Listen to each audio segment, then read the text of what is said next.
sunās un migla upes lokos. Var satikt viņas vecajos kokos, kur mežmalā ozols vēl zibeņus glabā, kur vecajās ābelēs bites dūds darbā, ar zāļu rūgtumu savās rokās, kur katra lapa ir dzīvības loks. Tās pazīst mēnesis un saules spēku, tās pazīst zvaigznes, kas dūma kā spīd. Tās nav tās raganas, ko pasakās rāda, ar līkiem deguniem ļaunumu sirdī. Tās ir tās rokas, kas dziedē un gādā, tā ir tā balss, ko tikai klusumā dzird.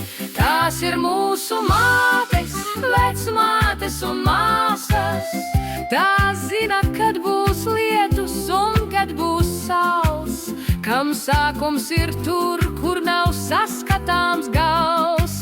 Tās ir mūsu mātes, vecmātes un māsas, viņas nesauc par raganām bailēs vai naidā, bet gan tādēļ, kas saskata to, kas ir slēgts.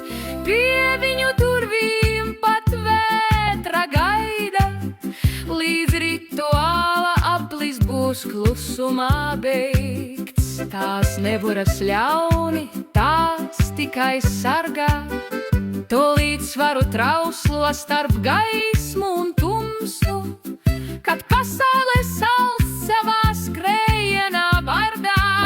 Tās nepazūd tūlī un neskrien pēc goda. Tās ir mūsu mātes, vecmātes un māsas.